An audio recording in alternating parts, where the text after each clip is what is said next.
The clock struck midnight as Marcus Thompson pushed his cleaning cart down the empty hallway of Sterling Industries, his footsteps echoing through the silence like whispers from his past. At 45, his hands were rough from years of scrubbing floors and emptying trash bins. But once they had been gentle enough to coax magic from piano keys in concert halls across the city, that life seemed like a distant dream now, buried under medical bills and broken promises when his wife, Sarah, had fought cancer for 3 long years before losing the battle. He had sold his grand piano to pay for her treatments, traded his tuxedo for janitor uniforms, and watched his teenage son David grow distant and ashamed of what his father had become. Tonight felt different though, heavier somehow, as if the building itself was holding its breath.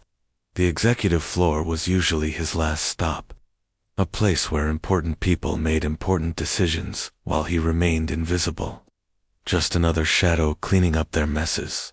As he unlocked the conference room door, expecting to find the usual scattered papers and empty coffee cups, Marcus froze. There in the corner, covered by a dusty sheet, like a ghost from his former life, stood a grand piano that made his heart skip a beat. His hands trembled as he approached it, pulling away the covering to reveal a beautiful Steinway that gleamed under the fluorescent lights. Despite its obvious neglect, without thinking, he sat on the bench and lifted the lid, his fingers finding the keys as naturally as a bird finds its wings. The first notes of Chopin's Nocturne in E-flat major filled the empty room, each sound carrying 20 years of suppressed longing and pain.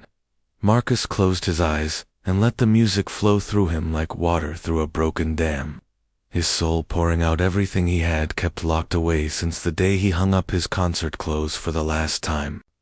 The melody swirled around the room, delicate and haunting, speaking of love lost and dreams deferred, of a man who had sacrificed everything for family and found himself empty in return. He played with a passion that surprised him, his technique rusty, but his heart intact, each note a prayer for forgiveness from the life he had abandoned. 3 floors above, CEO Victoria Sterling sat at her mahogany desk, surrounded by financial reports that painted a grim picture of her failing company, her temples throbbing from stress and exhaustion. At 52, she had built Sterling Industries from nothing, but recent market crashes and poor investments had brought her empire to the edge of collapse. Her daughter Emma, once the light of her life, now sat in a wheelchair in their mansion, staring blankly at walls after a car accident 6 months ago had shattered her spine and her spirit. The girl who used to dance through their house like sunshine had become a shadow, refusing therapy, rejecting visitors, and breaking Victoria's heart daily with her silence. As Victoria rubbed her tired eyes, something impossible drifted through. The building's ventilation system, the sound of piano music, so beautiful and sad that it made her breath catch in her throat. She stood slowly, following the melody like a ghost drawn to light, her high heels clicking softly on the marble floor as she traced the sound to its source. The music seemed to know her pain, to understand the weight she carried, and for the first time in months, tears began to flow down her cheeks. She pressed her ear to the conference room door, hardly believing what she heard. Someone was playing Chopin in her building at midnight, with such skill and emotion that it felt like a message from heaven itself. Meanwhile, unbeknownst to both Victoria and Marcus, Emma Sterling sat in her wheelchair by the elevator on the ground floor, where her night nurse had brought her for one of their attempts to get her out of the house. The young woman had been completely unresponsive to music therapy, art therapy, and every other treatment her mother's money could buy. But something about these piano notes penetrating the building's walls made her lift her head for the first time in weeks. Her eyes, which had been dull and lifeless, began to show the faintest spark of interest as the melody wrapped around her like a warm embrace. The music spoke to something deep inside her broken spirit, a language she had forgotten. She understood, and slowly, almost imperceptibly, her fingers began to move, in time with the distant piano. Marcus played on, unaware that his midnight concert had an audience of two women who desperately needed exactly what he was offering: hope disguised as music, healing wrapped in harmony, and the proof that beauty could still exist in a world that seemed determined to crush it. As the final notes of the nocturne faded into silence, he sat with his hands resting on the keys, feeling more like himself than he had in years, not knowing that upstairs, Victoria Sterling was making a decision that would change all their lives forever. Victoria Sterling stood frozen outside the conference room door, her heart pounding so loudly she feared it might drown out the beautiful music that had just ended. And as the silence stretched between them like a bridge waiting to be crossed, she took a deep breath and slowly turned the handle, stepping into the room where Marcus Thompson sat motionless at the piano bench, his head bowed over the keys, as if in prayer. The soft click of her heels on the marble floor made him spin around, his dark eyes wide with terror as he saw his boss standing in the doorway, her usually perfect hair slightly disheveled and mascara streaking down her cheeks in a way that made her look more human than he had ever seen her. Marcus shot to his feet so quickly, the bench scraped against the floor, his mouth opening and closing like a fish gasping for air, as he struggled to find words that might save his job. But Victoria raised her hand to stop him before he could speak. "Please don't apologize," she said quietly, her voice barely above a whisper, as she stepped closer to the piano, running her fingers along its polished surface, with the reverence one might show a sacred artifact. "That was the most beautiful thing I've heard in years." Marcus stared at her in confusion, certain this was some kind of trap, that any moment security would burst through the door to drag him away. But instead Victoria moved to the window and gazed out at the city lights twinkling below like fallen stars. "I built this company from nothing," she continued, her reflection ghostly in the glass. "And somewhere along the way, I forgot that there were more important things than profit margins and stock prices." She turned back to face him, and Marcus was startled to see genuine curiosity in her eyes, rather than the cold calculation he expected. "Tell me about yourself, Marcus Thompson," she said, settling into one of the leather chairs around the conference table, as if they were old friends, rather than employer and employee separated by an ocean of social class. The words tumbled out of him then, 20 years of suppressed story spilling into the quiet room like water from a burst dam. How he had been a concert pianist with a promising career. How his wife Sarah's cancer had slowly eaten away their savings and his dreams. How he had sold everything, including his beloved piano, to pay for treatments that ultimately failed. And how his teenage son David now looked at him with embarrassment instead of pride. Victoria listened without interruption, her business mask slipping away to reveal a woman who understood loss in ways she had never expected to share with her night janitor. "My daughter, Emma," she found herself saying when Marcus finished. "She used to fill our house with laughter and music, dancing through the rooms like she was made of sunshine itself. But 6 months ago, a drunk driver changed everything."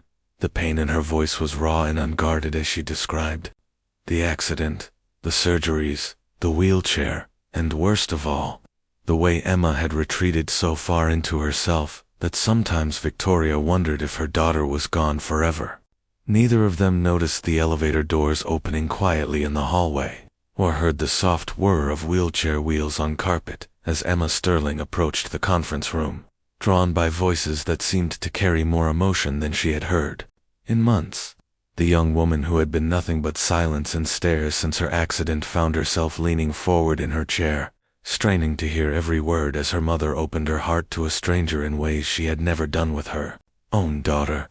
Emma's nurse, Mrs. Rodriguez, started to speak, but Emma held up a trembling hand to silence her, her eyes fixed on the partially open door where golden light spilled into the dark hallway, like hope made visible. "She used to play piano," Victoria continued, unaware of her audience. "Nothing like what I just heard, but she loved it. And now she won't even look at the keyboard in our music room." Marcus felt something shift inside his chest, a recognition of shared pain that transcended the differences in their circumstances, and without fully understanding why, he found himself moving back to the piano bench. "Music has a way of reaching places that words cannot touch," he said softly, his fingers finding the keys again, this time playing something gentler, a lullaby his own mother had sung to him when nightmares kept him awake as a child. The melody drifted through the room and out into the hallway, where Emma Sterling sat transfixed, feeling something she had thought was lost forever beginning to stir in the depths of her wounded soul. Victoria watched Marcus play and saw not a janitor, but an artist, a healer, someone whose gift had been buried under necessity, but never truly lost. And in that moment she made a decision that would have seemed impossible just an hour before. "Would you?" she began hesitantly. Then stronger, "Would you consider playing for Emma?" The question hung in the air between them like a lifeline thrown across churning waters. And as Marcus nodded slowly, neither of them realized that Emma herself was already listening, tears streaming down her face as music began to work its ancient magic on her broken spirit, preparing her for a healing that would transform them all in ways they could never have imagined. 3 days after their midnight encounter, Marcus Thompson found himself standing outside the Sterling mansion at sunset, his hands shaking as he clutched a folder of sheet music that felt heavier than any cleaning supplies he had ever carried, while Victoria Sterling paced nervously in her marble foyer, wondering if she had made a terrible mistake by inviting her janitor into her daughter's broken world. Emma Sterling sat in her wheelchair by the grand window of the music room, staring out at the garden where she used to run and dance, her silence so complete that even the household staff whispered around her like she was made of glass that might shatter at the wrong sound. When Marcus entered the room behind Victoria, Emma didn't turn around, didn't acknowledge his presence, but her mother noticed the slight tension that crept into her daughter's shoulders, the way her fingers gripped the wheelchair armrests just a little tighter. "Emma," Victoria said gently, her voice carrying a hope she was afraid to feel. "This is Marcus, the man I told you about, and he's brought some beautiful music to share with you." The young woman remained motionless, her reflection in the window, showing empty eyes that had once sparkled with life, but Marcus saw something else, the faintest tilt of her head that suggested she was listening despite her apparent indifference.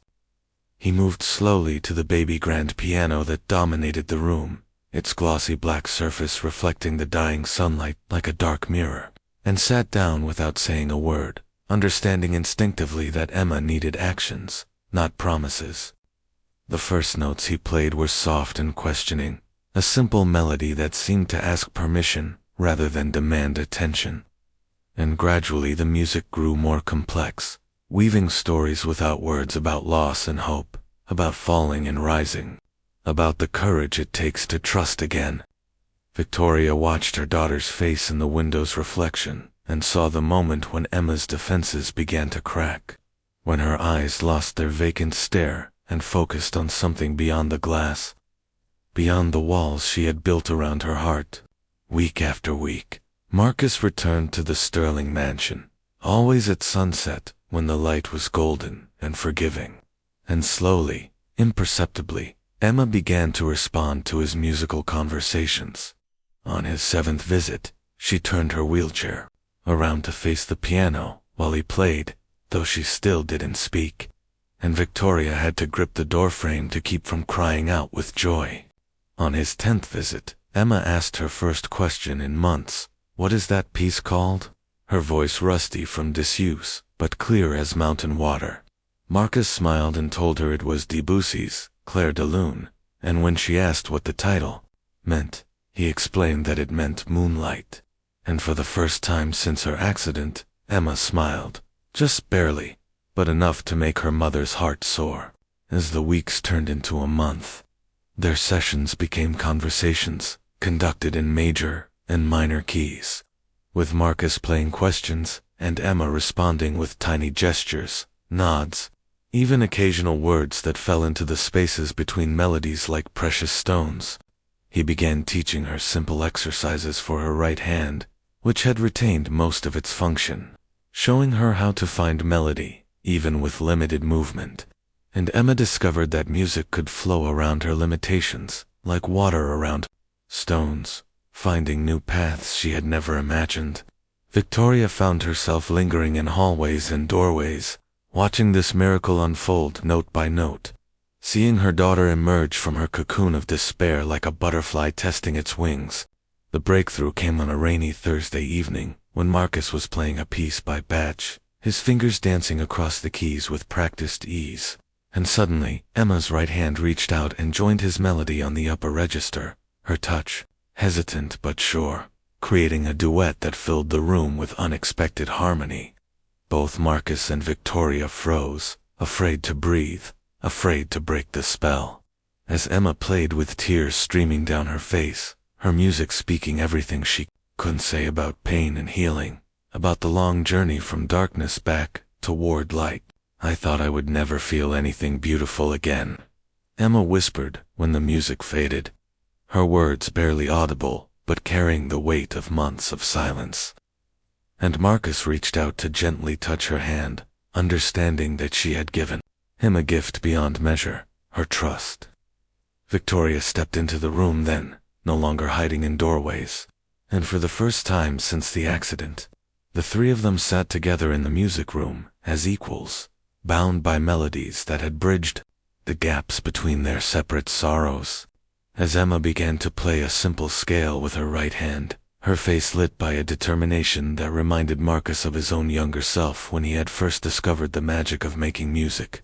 He realized that in healing her, he was somehow healing the broken parts of himself, and that sometimes the most profound medicine comes not from doctors or therapists, but from the simple act of sharing our gifts with those who need them most, creating connections that transform not just the receiver, but the giver as well, until the line between helper and helped disappears entirely, leaving only the music and the miracle of human souls.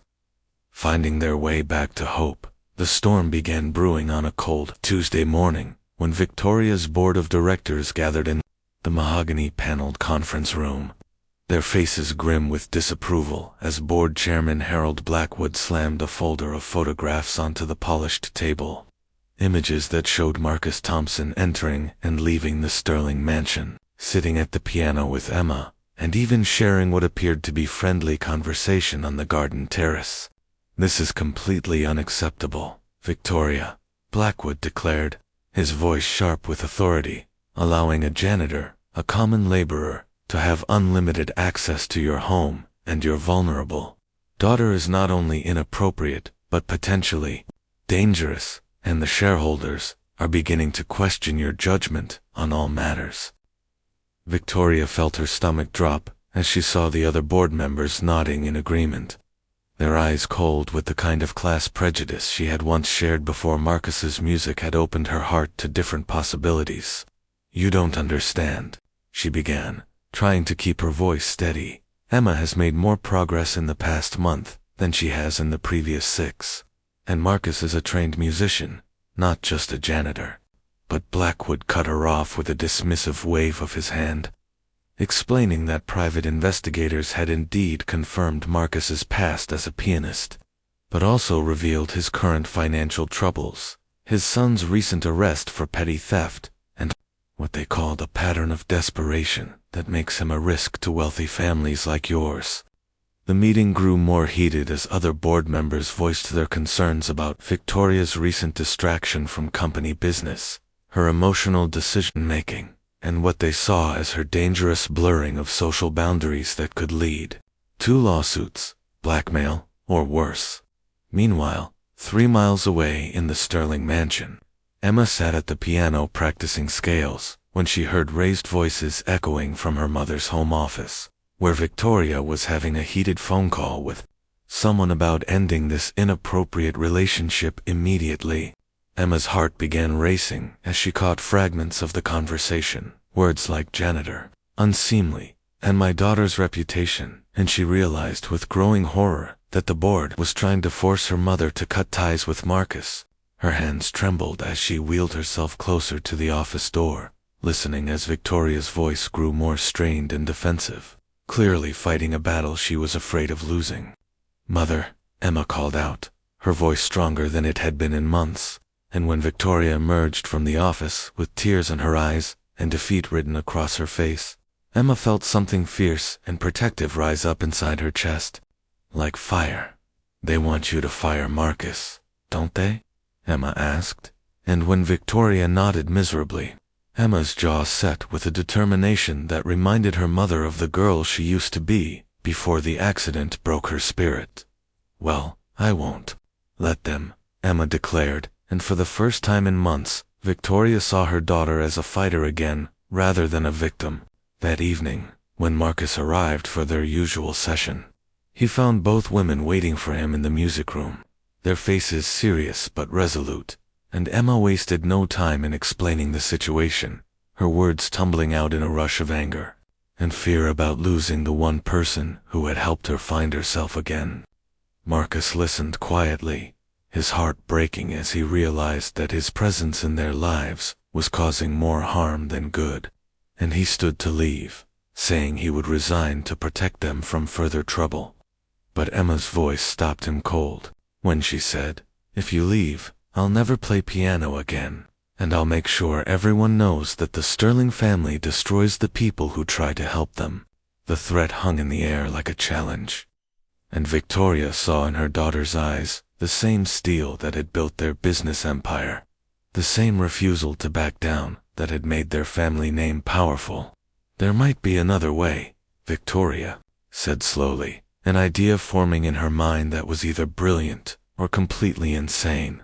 "The board respects talent and achievement above all else. So what if we could prove that Marcus belongs in our world, not as a janitor, but as the artist he truly is?" Emma's eyes lit up with understanding as her mother continued, "The annual Sterling Foundation Charity Gala is next month, with 500 of the city's most influential people attending, and we could arrange for Marcus to perform, but it would have to be perfect, flawless. So extraordinary that no one could question his worth or our decision to include him in our family." Marcus felt his throat tighten with fear and hope as he realized what they were proposing, a chance to reclaim his identity as a pianist, but in front of an audience that would judge him not just on his music, but on his right to exist in their rarefied world. "I haven't performed in public for over 15 years, he whispered, his hands unconsciously flexing as if testing their readiness for such a monumental challenge. "Then we have a month to get you ready," Emma said firmly, wheeling herself to the piano bench, "and I'm going to help you, because you saved me, and now it's my turn to save you." Victoria watched her daughter and Marcus begin planning their musical rebellion against a world that valued appearances over hearts, and she realized that whatever happened next, the three of them had already won something more valuable than social approval. They had found each other, and together they were about to prove that love and loyalty could overcome even the most entrenched prejudices.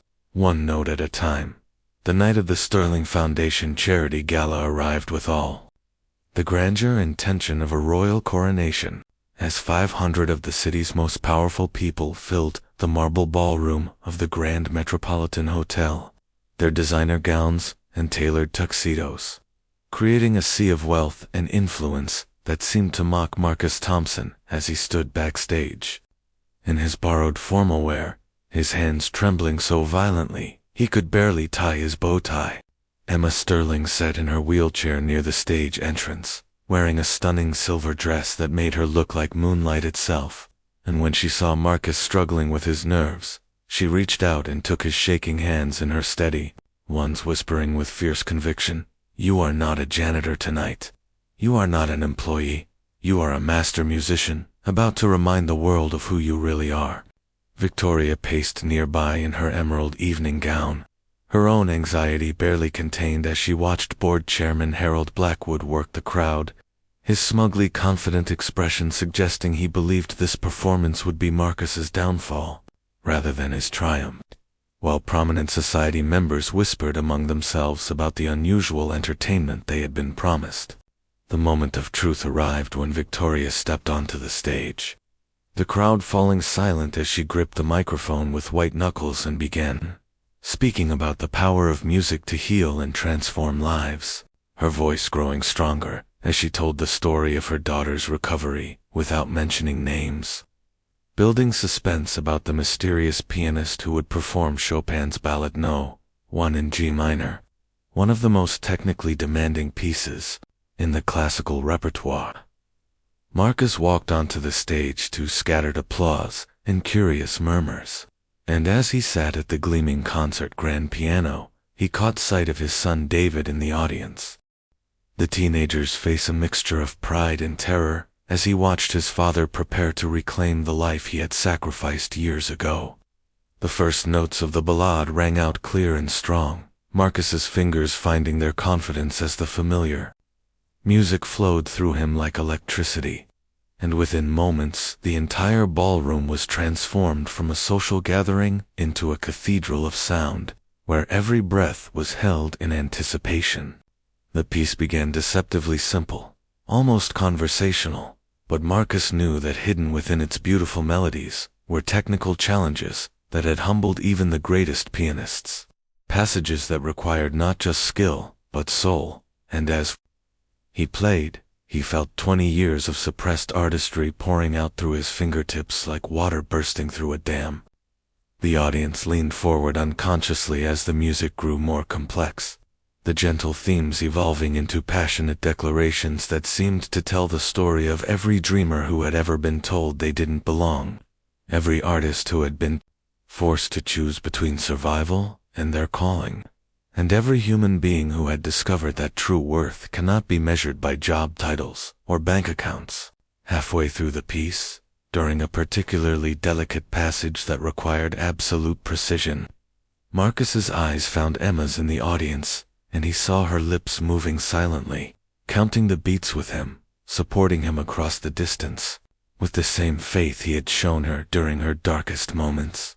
The technical fireworks began in earnest as the ballade reached its climactic sections, Marcus's hands flying across the keys with a speed and accuracy that made several professional musicians in the audience gasp in recognition of true mastery, while board members who had dismissed him as a common laborer watched in stunned silence as he navigated passages that would challenge any concert pianist in the world. As the final notes of the ballade echoed through the ballroom, the silence stretched for what felt like eternity before exploding into thunderous applause that went on for 5 full minutes, with people rising to their feet in a standing ovation that acknowledged not just technical brilliance but the raw emotional truth of a man reclaiming his destiny. Emma wheeled herself onto the stage with tears streaming down her face, and in a moment that shocked everyone, including her mother, she stood up from her wheelchair, using every ounce of strength and determination she possessed, walked the few steps to the piano bench, and sat down beside Marcus to play a simple but beautiful melody they had practiced together. Her limited movement transformed into something magical by the pure love and gratitude that flowed through her fingers. The sight of the young woman who had been written off as permanently disabled walking and playing piano beside the janitor, who was revealed to be a virtuoso, created a moment of such profound beauty that hardened business executives wept openly. Society matrons forgot their prejudices, and even Harold Blackwood had to admit that he was witnessing something far more valuable than money or status.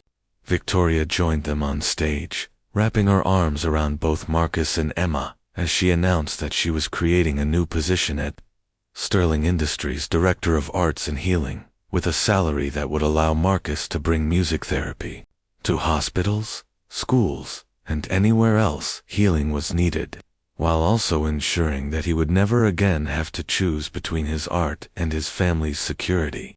6 months later, Marcus performed a benefit concert that raised over $1 million for music therapy programs, with Emma as his featured guest artist, playing a piece they had written together called Finding Light, while his son David, now proud of his father's journey, managed the technical aspects of their growing foundation from backstage. And Victoria discovered that a business built on compassion and human dignity was not only more fulfilling than one built on pure profit, but also more successful, proving that sometimes the most extraordinary transformations begin with the simple act of recognizing the hidden gifts in those society has overlooked.